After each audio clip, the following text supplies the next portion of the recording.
Dit is waar we IJsland meestal mee associëren. Weidse, indrukwekkende natuur. Nu hebben ze er ook dit bij. Þessar flugur fundust í kjósinni. Hérna karldýr og hér eru svo 2 kvendýr.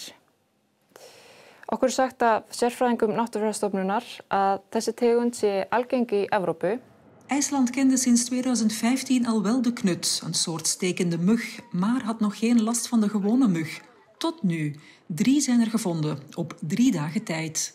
En svona norðarlega eins og hér þá leitar hún í kjallara, í ris, í útihús og annars staðar þar sem hitinn yfir frostmarki. Og þannig lifir hún sem fullorðin fluga yfir veturinn. Dat we getið haldið áfram lífsferlinum næsta ár. In de jaren 80 was er al eens een eenzaadmug ontdekt, die sindsdien in een museum hangt.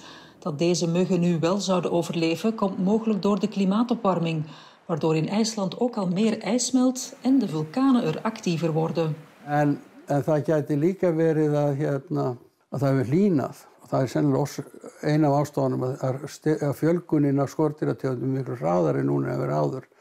Þannig að það sé hentugri skilyrði að koma til landsins og setjast hér að. En zo zijn er misschien binnenkort bij de warmwaterbaden in IJsland nieuwe ongenoten gasten.